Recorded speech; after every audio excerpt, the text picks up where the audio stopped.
Welcome to another episode of Confessions with me, your host, Maria. Special shout out to Hill Park Hotel for hosting us here today. It's a beautiful hotel at Upper Hill with beautiful and serene scenery. Our conversation today is going to inform drug addiction, and we're going to get into the mind of an addict, a recovered addict, and basically just to address how an addict can recover and the journey. To inform this conversation, we have Bernard Macharia.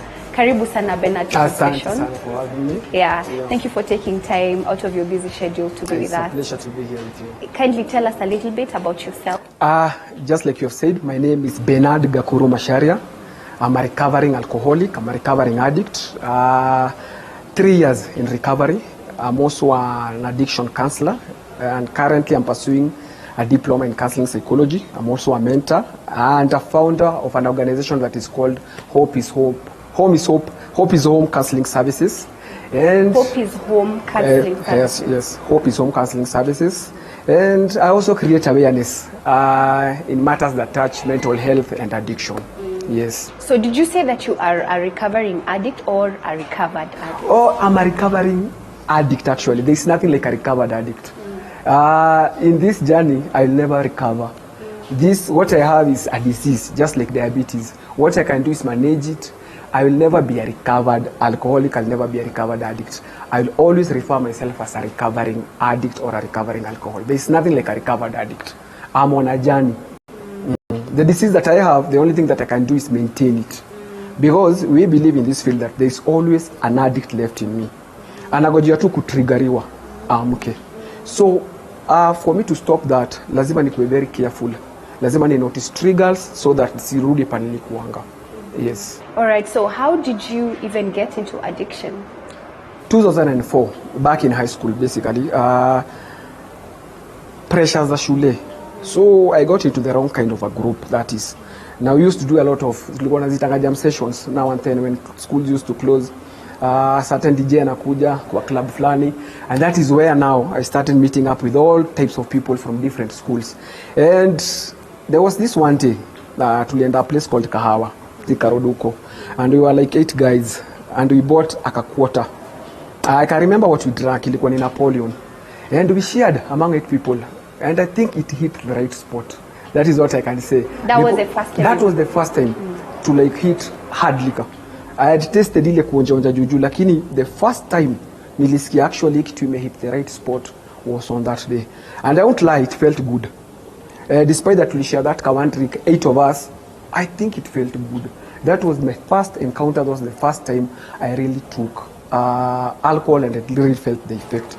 Yeah. Okay, following that, at what point did you discover that you were addicted to alcohol? Was it still in high school or a few years after? So after high school, basically, what happened, tulikuwa tunakanga nje tunagoja results 1 year. So my folks decided that I should be doing something. They enrolled me in a school, nikuwa nafanya French. So there also, I met a certain group of people ambao waliniintroduce kwa pombe ya asubuhi. So before class, we used to drink then go to class every day. It became a habit. Na tunasemanga eventually habits make they are deciding you how we end up being. Becomes so, your character. Becomes your character. So I used to drink like every morning, to a point where sasa my parents decided, hii shule wacha achane nayo. So my friends wakaamua kunilipianga fare kuendanga that class. So now I'm drinking every day. Kuna mtu anaweza niuliza, mzazi hawezi niambia mbona nakunywa, unipei fare. So little did I know, nilikuwa nimeanza to take those steps as far as being an addict is concerned. What I can refer to myself back then, ilikuwa an addict in the making. Lakini bado hakuwa amehitile full blown addiction, but I was on my way there. So did you used to drink every day? Every day. In the morning? In the morning. In the evening or just in the morning? In the morning, before you begin class and after class. So every day I will drink. Lakini bado ilikuwa tu nile like, I'm drinking because my peers are drinking. I'm drinking just for the fun of it. You know, I'm the fountain of my youth. This is the in thing. And you know what they say about alcohol is the social glue. Actually, it's sticking to almost everything. So I think I used to drink just because my peers were doing it and it looked cool at the beginning. And then, did you really do it because your friends were doing it, or did you actually enjoyed it? We say that addiction actually makes you do 2 things. Either it starts a feeling or stops the feelings. Addiction used to give me an off switch. So my friends are doing it, but I also like the feeling that I was getting whenever I used to drink. So nilikuwa nakunywanga tu ile that ka good feeling, that ka vibe that alcohol used to come with. Yeah. All right. So how did you know now you had become an addict? I joined campus, Nairobi University. I was doing journalism and mass communication, parallel program. I'm supposed to go to class from 5:30 to 7:30. As an addict, nitakuwa nafanya nini tangu asubuhi mpaka 5:30? So most of the time I used to drink. Unaona, ikareach a point where like I stopped wanting a drink and I started needing a drink. Unaona, like something was not right with me. So campus hawezi mix the two, masomo na pombe. Lazima kutakuwa na that haziwezi jela. So I started skipping class. In affect my performances. Nimeanza kuona those things. Unajua tunasema in addition kuna stages all the way from experimental to dependency. So nilikuwa hapo nachezea hapo katikati. Na hata before to proceed. Kwanza ulikuwa uko campus hiyo, sio? Niko campus hiyo. Wacha tu nirudi nyuma kidogo. Ulikuwa high school. Of course sasa ukianza kunywa ulikuwa high school. So you used to get money from your parents. Pocket money. Pocket money, you used to spend it on alcohol. Now you started doing French and then your friends started sponsoring that lifestyle. So now you're in campus, yeah? And then you have these free periods which are always in every university, and you ask yourself why young people are given so much time and what they're supposed to do in that time. So you decided to pick up drinking. So where would you get the money? I start from high school. Apart from pocket money, we used also to steal and sell textbooks. And on the record, Miss J use a Bible. Wacha tu iko out there. Unaona, wacha iko out there. Yeah. So actually, there is a certain place you stay. Tulikuwa tunazipelekanga place fulani hapo Nyamakema. To a point where mpaka that guy alikuwa anatuambianga, okay, next time nilete hizi, usilete hii. Unaona? And for me actually Atlas ilikuwa ndio cream de la creme. Hiyo ndio ilikuwa pesa kama yote. So in addiction tunasemanga when one system fails you, you create your own system.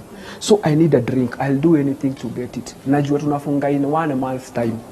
So hii month niko nayo nitafanya anything to make sure I'll never miss a drink. Nimeingia campus sana. Kuangalia perspective ya wazazi walikuwa nipeleka shule nisome. Lakini from my perspective nilikuwa najua ndio hii campus sasa. Ile life nasikianga. Ndio hii bash, ndio hii alcohol, no supervision. Unaona? So what happened actually, nilikuwa na hostel za nje pale Park Road, sorry. Sioni pesa tena. To a point where now I'm drinking a lot because actually this is what used to happen. Naenda Daro 5:30. Wale tunaishi nao kwa hostel wanatokea 5:30. Siwezi enda. You see, it's very interesting that majority of the people who actually drink or are even social drinkers start drinking in university. Why do you think it's like that? Okay. Kama vile nimesema, like there are stages of addiction. Experimental, kuna hiyo social, kuna instrumental, kuna habitual, and then kuna hiyo compulsive ama dependency. So we have a lot of social drinkers. For someone to be considered an addict ama to be in addiction, tunasemanga there is a thin line between being a user and being an addict. And for me, I cross that line. Na ukishavuka that line, una bulldoze your way. Unaenda kwa una burn bridges. So that is what happened to me. So unapatanga kuna social drinkers. A weekend nitakunywa, unaona kuna watu go out on a binge on a weekend, na kuna wale like leo ni Sunday siwezi kunywa because kesho ni Monday. Ama ni siku ya Mungu. Ama ni siku ya Juni church day. As an addict, this is my perspective now. I don't have a drinking problem, I have a stopping problem. I cannot stop. I cannot get myself to stop. Actually, there is a book that actually says for addicts, we cannot stop. We do not have a drinking problem. Anybody can drink. What you have is a stopping problem. So, utapata kuna social drinkers kabila unasema kampo, lakini pia kuna another class ambao even wale waliendanga shule kuna that guy maybe you know, alikuwa anakujanga class maybe amevuta, ananuka pombe. Unaona? So, and it's interesting because it even goes to work. You know, you go to work every single day, but there's someone who's always reporting smelling of alcohol. So that was me. That used to be me. Yeah. All right. So did you, okay, the transition between being a social drinker and an addict, between the time that you're in high school and now in campus, would you say that is the time you got addicted? Yeah, those signs were there. And actually, for you to understand who an addict is, ama for you to consider yourself as an addict, kuna vitu mtu anaangalianga, ama there are certain questions that you must ask yourself. Is this thing that I am using controlling me? Am I obsessed with it? Do I find it hard to stop? Am I doing it in a lot of secrecy? Are people complaining about it? So Bernard, tukienda kwako. So hiyo time ulikuwa unajificha kukunywa drink? Yeah, I'm supposed to be in class, I'm supposed to be in school. Unaona, pero najua niko shule. Unaona, tutafika to a point where now sasa I dropped out, na nikaanza sasa ile full blown addiction and its consequences. So mimi, I used to do it in secrecy, I was obsessed about it. It used to take a lot of time. Nilikuwa na invest everything in it, ilikuwa ime override everything, nilikuwa naipatia them number one priority. So I was an addict. So ukifanya history yote, I'm sure uko unafanya peke yako. Ulikuwa unafanya peke yako? No. And actually the funny thing that kuna tutulianza nao and halfway that kajani wakatoka. Wakaachana nayo. Na ndio nimesema there is that line, a very thin line between being a user and being an addict. I crossed that line. And by the time I was realizing, guy, nimevuka that line, I was too far gone. Unaona, to a point where hata nikiangalia nyuma I could not see that line. Na in that kajani nilikuwa bulldoze my way. Burning bridges, ruining relationships, chances, opportunities will spoil. So, yeah. Kuna mtu ashai ku call out before you realize you are an addict? Kuna mtu ashai kuambia, you're drinking too much? A lot of people. A lot of people. Actually in my family zani kuna mtu ajeniongelesha mpaka shosho. Unaona? Mpaka shosho.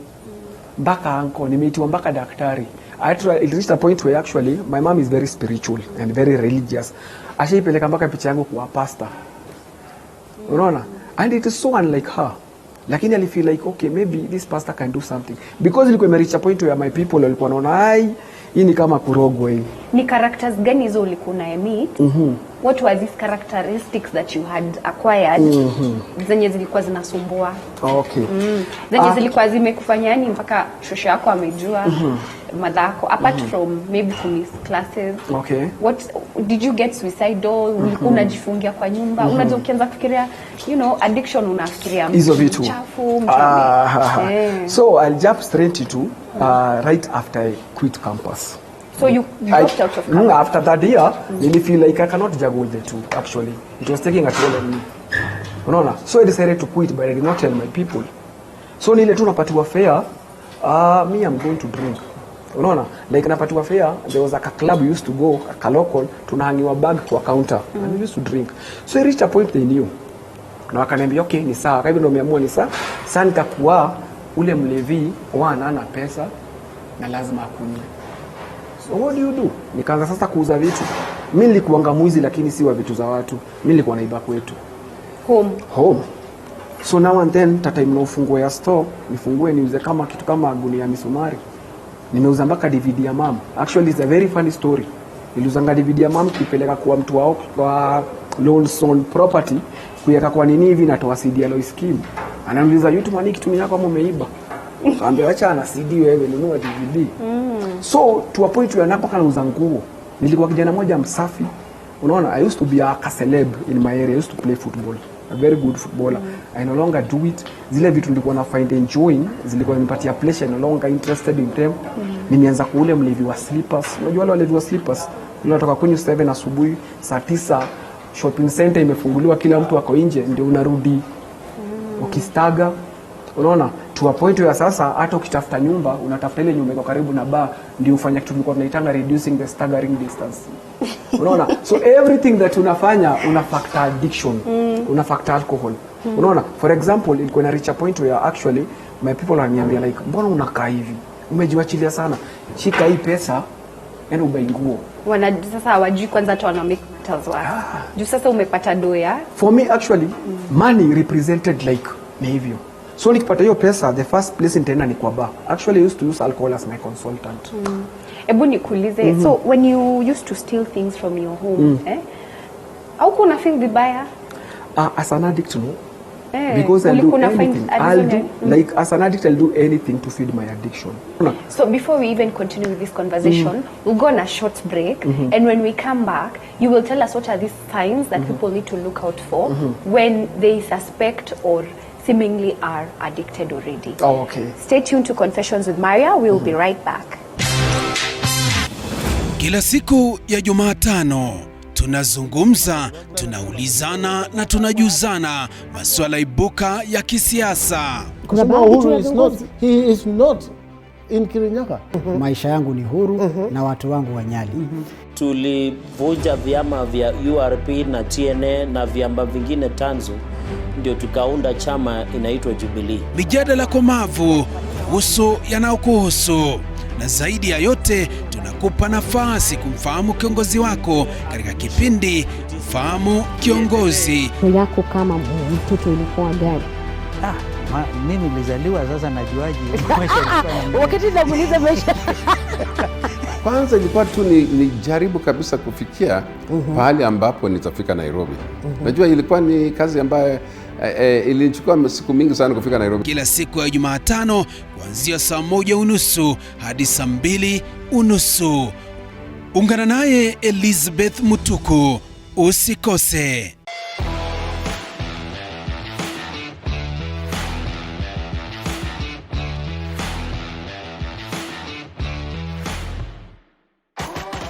It is said that cooking is one of the greatest gifts you can give those you love, because nothing brings people together like good food.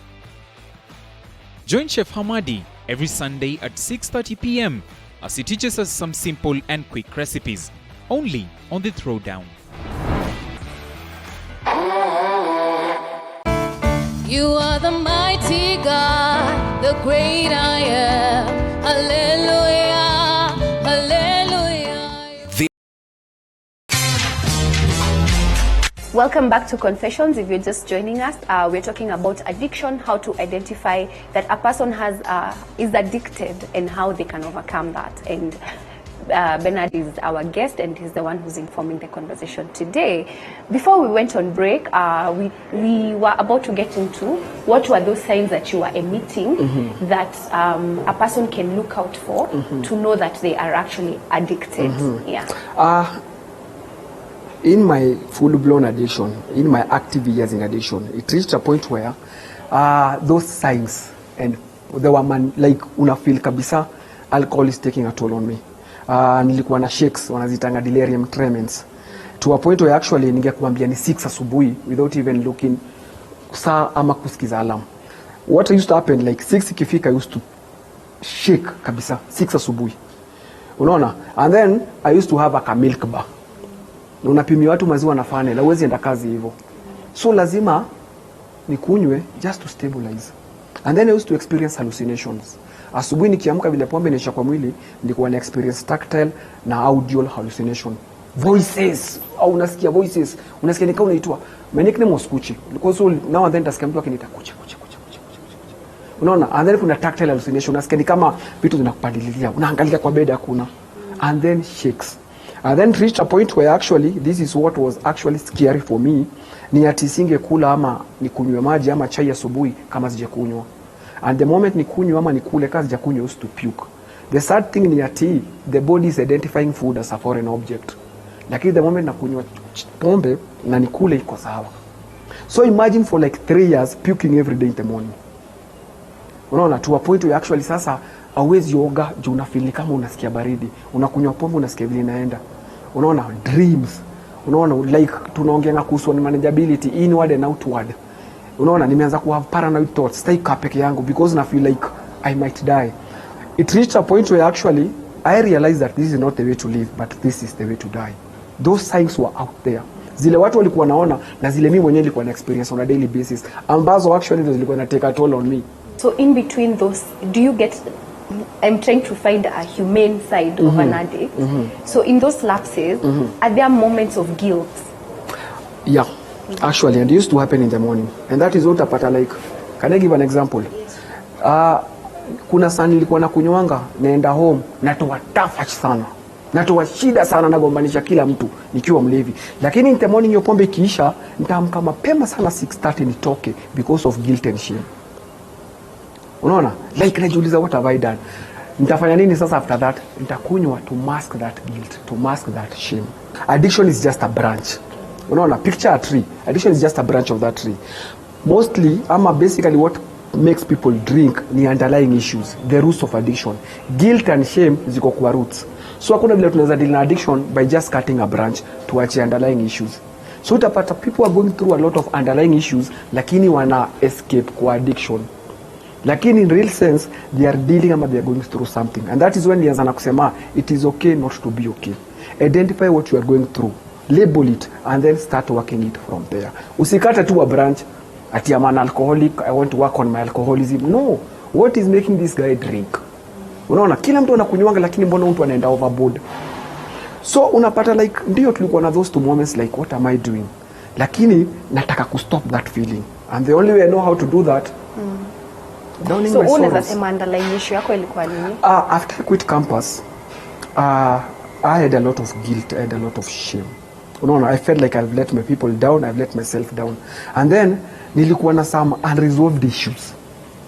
Unaona, like, and then kabla nimesema like an alcoholic kama na addict anafikiria tu kujihusu. Nilikuwa naona kama nimetengwa, nikaa nimechukiwa. So every day nilikuwa nasema ni sawa. Unaona, to a point where actually now alcohol ama drinking was the only thing that you are good at. Unaona, like unaanza ngatu vitu umalizangi. So kila mtu anakuita kalewa, una float na hiyo vibe. And then sasa so ukaget hizo nini signs in your body, you know. So for 3 years you were having those signs. Lakini sasa bado zilikuwa zimehit pale that we got scary. Unaona, and that actually when they got scary ndio actually what prompted mimi could decide kwenda to a rehab. So how did they get scary? What was scary about them? It reached a point where actually now, see, I told you I used to have a milk bar. Naifungua asubuhi, nikidokoma 700 ama nikipata 700 bob, nafunga. Hiyo imetosha mzinga. Pombe ikiisha nafungua, nauza kama mikate nafunga. Unaona? Naanza kuona sasa my people wameanza kulike. Sasa wewe, siwe ni mtu mzima. Zile relationships nilikuwa nazo, wale watu wanakuambia ile kitu unataka kusikia ndio unaweka karibu. Unaona? Like you start living a lie. And every day unaamka unajiambia like God, why? Is there a time that you got suicidal? I won't lie. Lakini to that point where nilikuwa najiuliza like where am I here? Unaona? And the irony is that my favorite Bible verse ilikuwa Jeremiah 29:11. Nilikuwa nauliza God every day, is this the purpose why you created me for? Si ndio? Because mimi sikuwa naiona, nilikuwa nalive the mercy of circumstances. Additionally nilikuwa naniambianga jump na ask how high. So now and then that thought kalikuanga, lakini I was never that bold to take that initiative. Lakini that thought I won't lie. Ilikuwa tu like ya ile like hakuna like why am I even alive? Unaona? Like I used to joke a lot with another guy, alikuwa anamwambianga kuna saa mtapitia hivi kwa gazeti, ushaenda kwa hoteli unapitia kwa gazeti, unaona obituary picture of a young guy, unaona in campus an engineer na amekufa, unauliza God, why me? So those were there. So okay, now you are full-blown addict. Full-blown addict. Did you go seek for help or did someone take you? On June 10th, 2017, that was the last time nilikunywa pombe. June 10th, 2017. And actually, that morning something happened.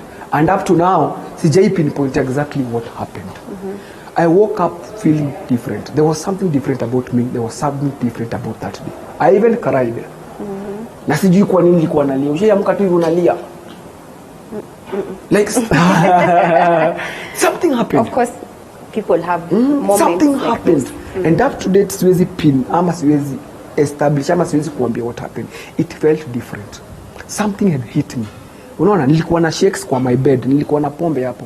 Nilikuwa nimeamka kwenda kufungua job, lakini it took like 20 seconds, 30 seconds nikakaa kwa bed. Unaona, and I thought about my life. Unaona, nikaangalia that ka drink. Nikajiuliza like this is the way I'm supposed to live now. Unaona, like I think my whole life will flash before my eyes.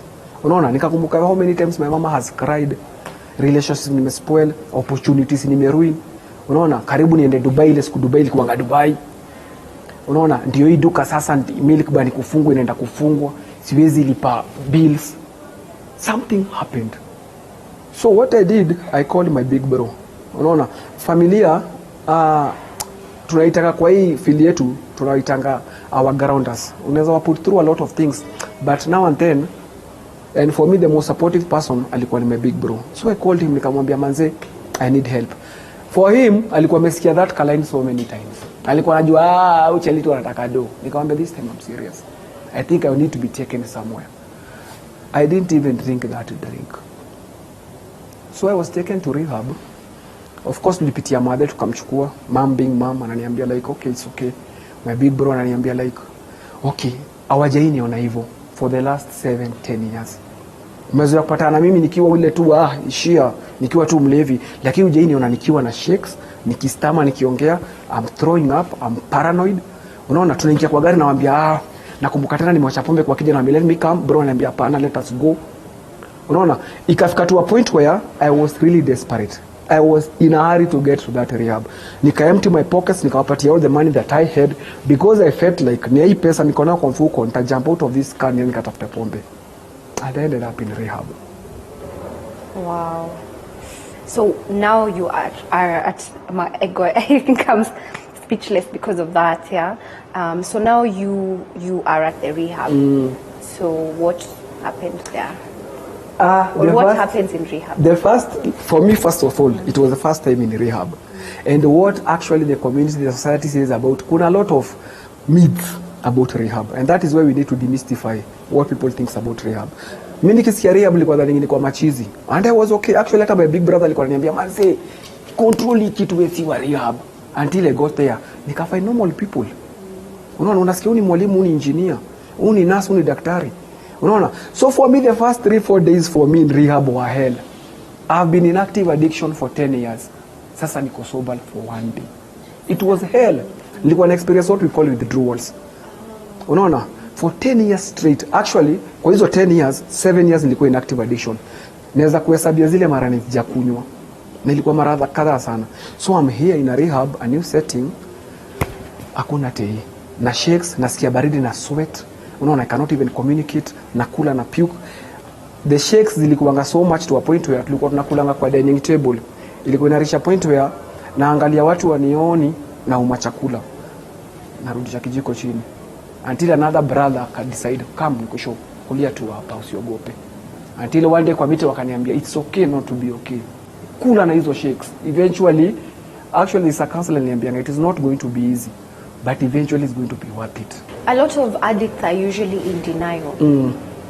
You know, being there, having been there, what would you tell someone who's addicted right now? Actually, the number one problem that all addicts face is denial. Mtu atakuambia mimi niko sawa. And denial ina coming in so many forms. Unaona, nilienda rehab nikidhani mimi ndio nilikuwa na shida kabisa until I had a heroin addict share his story. Unaanza kufanya kitu nitango minimizing. Hey, mimi hata sikuwa na shida.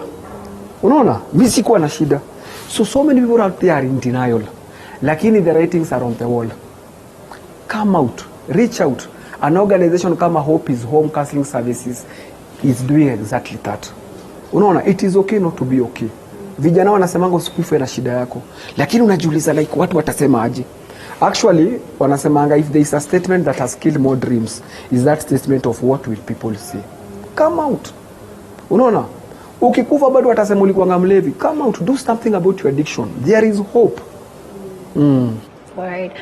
So if someone is in that situation right now, yeah, and they'd want to reach out to you, Hope is Home Counseling Services. Yeah, Hope is Home Counseling Services. Yeah. How are they able to reach you? We have a Facebook page that is called Hope is Home Counseling Services. I also have a YouTube channel, Bernard Gakuru. You can also reach me on my phone number. Can I give it? 0754 88 99 08. I repeat 0754 88 99 08. Na kama uwezi nifikia, there are so many counselors, so many rehabs out there. Unaona, just establish and acknowledge what you're going through. Then start willing to do something about it. The first thing that you do is to acknowledge, I'm in a mess, I'm in a muck. Then start with what you have, who you can reach out to, and start living the kind of life that you deserve to. All right. Thank you so much, Bernard, for coming. This is a very wanted conversation, especially right now with the bars have been opened, people have been locked in-house. I mean, if you feel like you're struggling with an addiction, it could be work, it could be, it could be alcohol, it could be drugs, and all other addictions. Please don't shy away from asking for help. It's about you. And if you don't go out there and if you don't ask for help, you're just destroying yourself. It doesn't matter what someone says.